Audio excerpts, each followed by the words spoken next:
Hi అండి. నమస్తే. లక్ష్మి కథల ప్రపంచానికి స్వాగతం. మధుర స్వప్నం అనే నవలను ధారావాహికంగా వింటున్నాం కదండి.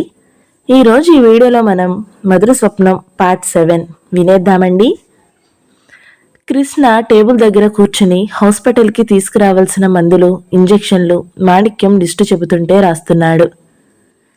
ఇంతలో అక్కడికి ఒక కుర్రాడు పరిగెత్తుకుని వచ్చాడు. మరండి, శాంతమ్మ గారికి చీర అంటుకుని ఒళ్ళు కాలిపోయిందండి. ఆవిడ స్పృహ లేకుండా పడిపోయారు. డాక్టర్ గారిని తొందరగా తీసుకురమ్మంటున్నారు అంటూ ఒగురుస్తూ చెప్పాడు. కృష్ణ, మాణిక్యం ఇద్దరూ చేస్తున్న పని ఆపి గబగబా వెళ్లారు. కొబ్బరి చెట్లున్న పెంకిటిల్లు అది. లోపల ఆవరణ నిండా ఆడ మగ జనం మూగి ఉన్నారు. అందరూ తలో రకంగా మాట్లాడుతూ రణగొణధ్వనిగా ఉంది. కృష్ణని చూడగానే అరుగు, డాక్టర్ గారు వచ్చారు అంటూ తప్పుకుని దోవ ఇచ్చారు. కృష్ణ స్పృహ తప్పి ఉన్న ఆవిడని పరీక్ష చేస్తుంటే అక్కడున్న వాళ్ళు మాణిక్యానికి చెబుతున్నారు. కారపూస చేస్తున్న ఆవిడ దేనికో లేవబోయేసరికి కొంగు అంటుకుంది. చూస్తుండగానే మంటలేచింది. కుచ్చిళ్ళు అంటుకుపూరుతున్నాయి. పక్కనున్న పనిమనిషి చప్పున అక్కడున్న తొట్టెలోని నీళ్లు తెచ్చి ఆవిడ నెత్తిమీద గుమ్మరించింది. అందువల్ల ప్రమాదం తప్పిపోయింది. లేకపోతే వెళ్లంతా కాలిపోయేదే. ఆ కంగారులో ఆవిడ స్పృహ తప్పి పడిపోయింది. కృష్ణ ఆవిడని పరీక్ష చేశాడు. కాళ్లకి చేతులకి కాలిన గాయాలయ్యాయి. అవి ప్రమాదభరితమైనవి కావు. నీళ్లు పడడం వల్ల బొబ్బలు తేలవచ్చు. కృష్ణ ఆమెని బండిలో ఎక్కించి హాస్పిటల్కి చేర్పించాడు. హాస్పిటల్లో మాణిక్యం బెడ్ సిద్ధం చేసి చకచకా కావలసిన ఏర్పాట్లు చేశాడు. కృష్ణ ఆవిడకి ఇంజెక్షన్లు ఇచ్చాడు. గాయాలకి కట్లు కట్టాడు. ఆవిడకి కొద్దిసేపటికి మెలకు వచ్చింది. బుజ్జి బుజ్జి అస్పష్టంగా అంది. ఎలా ఉన్నారు? కృష్ణ పలకరించాడు. బుజ్జి, ఆవిడ ఏడుపు గొంతుతో పిలిచింది. మెలకు వచ్చిందా? మిమ్మల్నే కృష్ణ తట్టి పలకరించాడు. ఆవిడ కళ్ళు తెరిచింది. ఎదురుగా కూర్చుని ఉన్న అపరిచిత యువకుడిని, ఆ పరిసరాలని అయోమయంగా చూసింది. మామగారు ఎలా ఉన్నారు? మాణిక్యం గట్టిగా అడిగాడు. నేను నేను ఎక్కడున్నాను? హాస్పిటల్లో. ఆ మాట వినగానే ఆవిడ కళ్ళు భయంతో పెద్దవయ్యాయి. అయ్యో బుజ్జి, ఒక్కసారిగా ఏడ్చేసింది. భయపడకండి, కంగారు పడాల్సిన అవసరం లేదు. డాక్టర్ గారు మందిచ్చారు, తగ్గిపోతుంది. ఇంతలో అడుగుడ చప్పుడు, చీర రెపరెపలు వినిపించాయి. కృష్ణ తిరిగి చూశాడు. 4-5 ఆడవాళ్లు లోపలికి వచ్చారు. వాళ్ల మధ్య రాధ కూడా ఉంది. రాధ ముఖం చాలా ఆదృతగా ఉంది. లోపలికి రాగానే మంచం మీద పడుకుని ఉన్న శాంతమ్మని చూడగానే అమ్మా అంటూ పరిగెత్తుకుని వచ్చింది. కృష్ణ రాధని చూడగానే లేచి పక్కకు తొలగి నిలబడ్డాడు. అమ్మా, ఎలా ఉంది? మంచం మీద కూర్చుని ఆవిడని పట్టుకుంటూ అడిగింది. ఆవిడ కళ్ళు తెరిచింది. బుజ్జి అంటూ బావురమంది. రాధ కళ్ళనీళ్లు బిగబట్టుకుంటూ ఆవిడని బుజ్జగించసాగింది. వెంట వచ్చిన ఆడవాళ్లు కూడా ఆవిడని ఇంకా నయం, దేవుడు మిమ్మల్ని చల్లగా చూశాడు, ప్రాణగండం తప్పిందనుకోండి, మీ రాధ అదృష్టవంతురాలు అంటూ సముదాయించసాగారు. అయ్యో, కారప్పూస దొడ్లోనే వదిలేశాను. ఆ పాడు నల్ల కుక్కలు అక్కడే చస్తుంది, ముట్టుకుందో ఏమిటో అంటూ వాపోయిందావిడ. పోనీలేమ్మా, పోతే పోయింది, నువ్వు బ్రతికి బయటపడ్డావు, అంతే చాలు అంది రాధ. మా అమ్మాయి రాధ, కృష్ణకి చూపిస్తూ చెప్పింది శాంతమ్మ. కృష్ణ చిరునవ్వుతో చూశాడు. అప్పుడు గాని రాధ కృష్ణని గమనించలేదు. మాణిక్యం కబురు తెలియగానే తను డాక్టర్ గారు వెళ్లి ఆవిడని ఇక్కడికి తీసుకువచ్చిన వైనం చెప్పాడు. రాధ తలదించుకుని వింటూ ఉండిపోయింది. కృష్ణ ఆదేశానుసారం శాంతమ్మ అక్కడే 2 రోజులు ఉండడానికి నిశ్చయమైంది. శాంతమ్మ హాస్పిటల్లో ఉన్న 2 రోజులు ఊరిలో ఉన్న ఆడవాళ్లు చాలామంది చూడడానికి వచ్చారు. ఆవిడ ఈ డాక్టర్ గారు చాలా తెలివిగలవాడని, తన 2 చేతులకి కాళ్లకి ఆపరేషన్ చేసేసి ఆ గాయాలు తగ్గించేశాడని, లేకపోతే ఆ దెబ్బలకి తన శరీరం కుళ్ళిపోయేదని చిలువలు పలవలుగా కథలుగా వర్ణించి చెప్పింది. ఇది విని కృష్ణ నవ్వుకునేవాడు. మాణిక్యం, అబ్బా, ఆపరేషన్ కూడానా? ఇంజెక్షన్ ఇస్తామని వెళితేనే ఆ సూది చూసి పిల్ల కూనలా అయిపోయిందావిడ అనేవాడు. శాంతమ్మ హాస్పిటల్లో ఉన్న 2 రోజుల్లో కృష్ణతో బాగానే కబుర్లు కలిపింది. కృష్ణ పద్మకి దగ్గరవాడని తెలియగానే, అరెరే, ఈ ఊరు వచ్చి ఇన్నాళ్లయి మాట మాత్రం మాకు చెప్పబోతివి అంటూ నొచ్చుకుంది. కృష్ణ ఈ ఊరు వచ్చిన కొత్తలో వీరయ్య ద్వారా శాంతమ్మ ఇంటి గురించి వాకూబు చేయించాడు. ఆవిడ ఊళ్ళో లేదని, బంధువుల ఇంటికి వెళ్ళిందని చెప్పాడు. కృష్ణ ఆ తరువాత అసలు ఆ మాటే మర్చిపోయాడు.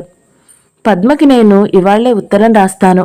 నువ్వు మాకు తెలిసిన అబ్బాయివని అనడం నాకు చాలా సంతోషంగా ఉంది.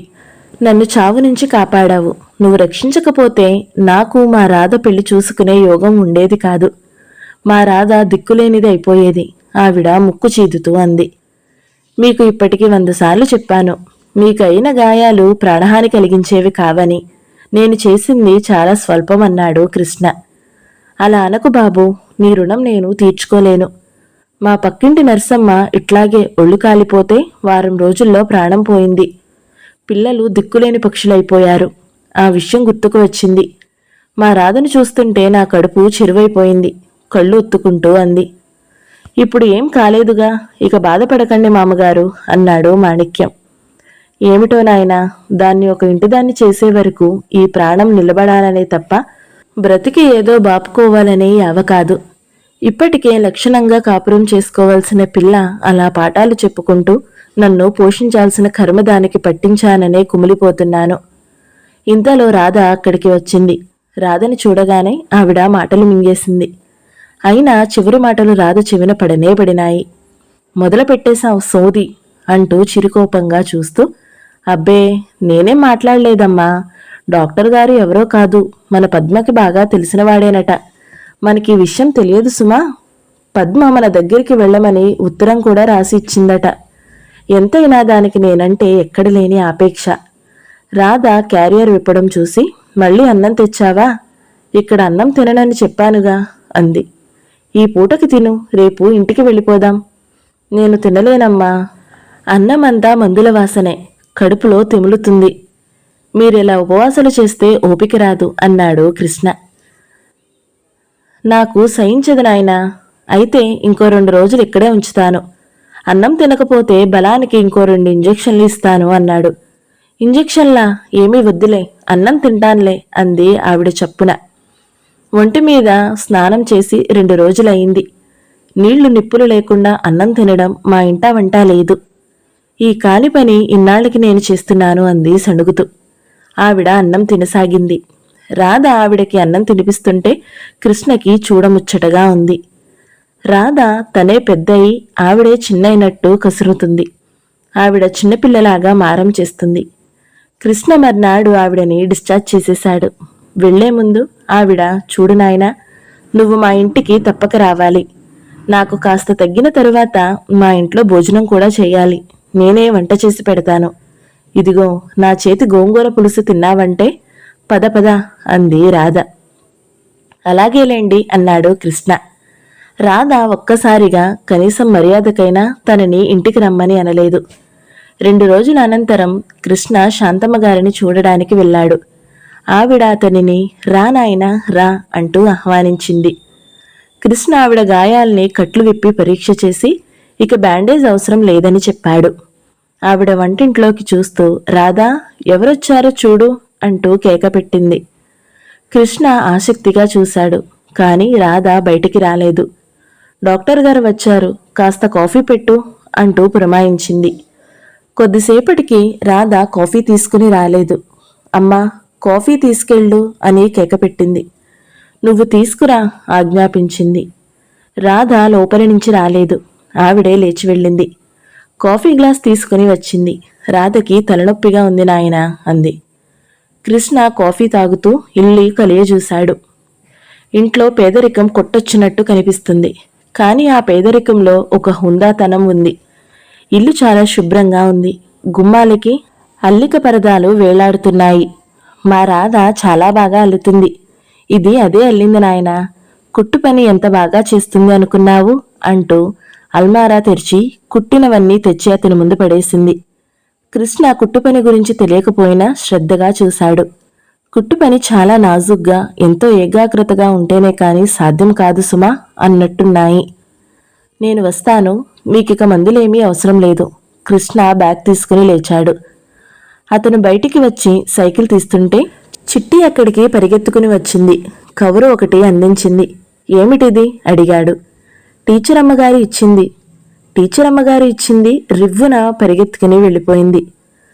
అతను కనుబొమ్మలు మడిచి కవరు తీసి చూశాడు. అందులో 10 రూపాయల కాగితం ఉంది. అతను సైకిల్ స్టాండ్ వేసి మళ్లీ లోపలికి వచ్చాడు. రాధ అక్కడ సన్నజాజులు కొస్తుంది. ఏమిటిది? రాధకు 10 రూపాయల నోటు చూపిస్తూ అడిగాడు. మీ ఫీజు నేను అడగలేదే. అడగకపోయినా ఇవ్వాల్సిన ధర్మం మాకుంది. కృష్ణ ఒక్కసారి ఆ 10 రూపాయల కాగితం వంక రాధ వంక మార్చి మార్చి చూశాడు. నేను ఇచ్చిన మందులు హాస్పిటల్వి. దానివల్ల నాకేం ఖర్చు లేదు.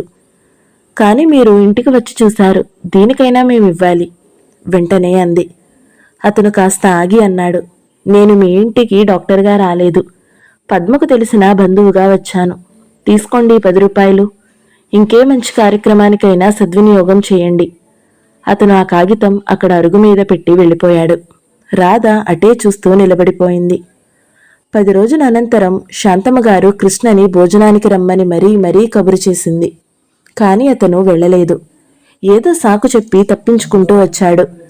ఆ రోజు సాయంత్రం ఆవిడ స్వయంగా వచ్చింది. ఇదిగో, రేపు నువ్వు మా ఇంటికి భోజనానికి రావాలి. రాకపోయావంటే ఊరుకోను. పద్మకి మీ డాక్టర్ గారు మేము పిలిచినా పలకడం లేదు అని ఉత్తరం రాసిస్తాను అంటూ బెదిరించింది. ఆవిడ అట్లా రాసిందంటే పద్మ చేత చివాట్లు తినాల్సి వస్తుంది. అందుకని మర్నాడు అతను తప్పనిసరిగా వెళ్ళాడు. అతన్ని చూడగానే శాంతమ్మగారు సంబరపడింది. వస్తావో రావో అని సంశయపడుతున్నాను సుమా. ఈసారి రాకపోతే ఈ వంట అంతా నీ ఇంటికే తెద్దామని అనుకుంటున్నాను. రా అంటూ ఆహ్వానించింది. కృష్ణని కూర్చోబెట్టి ఆవిడే స్వయంగా వడ్డించింది. రాధ ఇంట్లో లేనట్టుంది. అలికిడి లేదు. రాధ కోసం కృష్ణ కళ్ళు గాలించాయి. రాధ ఇంట్లో లేకపోవడం అతనికి కాస్త నిరాశే అనిపించింది. శాంతమ్మగారు కొసరి వడ్డిస్తూ కబుర్లు అడుగుతుంది. కృష్ణకి తల్లిదండ్రులు, అక్క చెల్లెళ్ళు, అన్నదమ్ములు ఎవరూ లేరు అని తెలియగానే అయ్యో పాపం అంటూ నొచ్చుకుంది. మనిషికి డబ్బు లేకపోయినా పర్వాలేదు గాని నా అనే అండ కావాలి నాయనా అంది. వంట ఎలా ఉందో ఏమిటో, పల్లెటూడు వాళ్ళ మోటు వంటలు తప్ప మీ బస్తీ తిళ్ళు రావు. గారెలు ఎలా ఉన్నాయి బాబూ? బాగున్నాయండి. అయితే ఇంకో 2 వేసుకో. వద్దండి. అతను చేతులు అడ్డుపెట్టేలోపే ఆవిడ వేసేసింది. అవి తినేలోపే భుక్తాయాసం వచ్చేసింది. బాప్రే, ఇట్లా తింటే ఇక నా పని అయినట్టే అనుకున్నాడు లోలోన. మా రాధకి ఏదైనా నీ ఎరుకలో మంచి సంబంధం ఉంటే చెబుదు. పిల్ల బిఏ పాస్ అయింది. వంట శుభ్రంగా చేస్తుంది. అల్లికలు వచ్చు అంది ఆవిడ. అలాగేనండి. అమ్మాయికి ఎలాంటి వ్యక్తి కావాలో కనుక్కోండి. దాని మొహం దానికేం తెలుస్తుంది అంది ఆవిడ. అమ్మమ్మ, అలా అనకండి. ఇప్పటి పిల్లలకి వారి మనసులు తెలుసుకోకుండా పెళ్లి చేస్తే ప్రమాదం. మీ రాధ మామూలు అమ్మాయి కాదని నా నమ్మకం. రాధ ఇంట్లో లేదని అతను జోరుగా నిస్సంకోచంగా మాట్లాడేస్తున్నాడు. నా మొహం. ఏ ఆడపిల్ల అయినా పుట్టింట్లో ఉన్నవరకే వారికి ఆధిక్యం. అత్తవారింటికి వెళితే ఏ ఆడపిల్లైనా ఒకటే. భర్త చెప్పినట్లు పడుండాల్సిందే. మా రాధని నువ్వు చూశావు కదూ, చాలా బుద్ధిమంతురాలు. చూడడం చూశాను కానీ ఆ అమ్మాయి మనసేమిటో నాకు తెలియదుగా. మనసు తెలిసేదేముందయ్యా. వయసు వచ్చిన ప్రతి ఆడపిల్ల మనసు ఒకటే ఆలోచిస్తుంది, పెళ్ళెప్పుడవుతుందా అని. మీరు మీ రాధకి ఎలాంటి భర్త కావాలో అడగండి. చదువు ముఖ్యమా, డబ్బు ముఖ్యమా, రూపం ప్రాధాన్యత, గుణం అవసరమా? దొరికింది సరిపెట్టుకోవాలి గాని మనకు కావలసిన వ్యక్తి దొరుకుతారా ఏమిటి? కొంతమంది అలా అని రాజీ పడగలరు. కానీ మీ రాధ రాజీ పడుతుందని నాకు నమ్మకం లేదు. మీరసలు అడిగి చూడండి. ఎందుకు అడగను? ఇప్పుడే అడుగుతా. రాధా, ఓ రాధా! ఆవిడ కేక పెట్టింది. రాధ పుస్తకం చేత్తో పట్టుకుని వచ్చి గది గుమ్మంలో నిలబడింది. రాధను చూడగానే కృష్ణ ఉలిక్కిపడ్డాడు. రాధ ఇంట్లోనే ఉందా? అతను నిశ్చేష్టుడై చూశాడు. రాధను చూడగానే శాంతమ్మగారు, విన్నావా రాధా? ఏదో చెప్పబోయింది. విన్నాను. నా పెళ్లి మాట ఎవరి దగ్గర ఎత్తొద్దని ఇన్ని లక్షల సార్లు చెప్పినా నువ్వు వినవు. నాకెవరూ సంబంధాలు చూడనవసరం లేదు. నా పెళ్లి నేను చేసుకోగలను అనేసి గిరుక్కున వెనక్కి తిరిగి వెళ్ళిపోయింది. కృష్ణకి ఏం చెప్పాలో ఏం చెయ్యాలో తోచక గబాన్ల గ్లాసు ఎత్తి మంచినీళ్లు తాగేశాడు. మా అమ్మాయి కాస్త కోపిష్టిదే నాయనా అంది ఆవిడ కూడా తెల్లబోయి, అంతలోనే తెప్పరిల్లుతూ. మధుర స్వప్నం 7వ భాగం సమాప్తం. ఈ వీడియో మీకు నచ్చినట్లయితే లైక్ చేయండి, షేర్ చేయండి.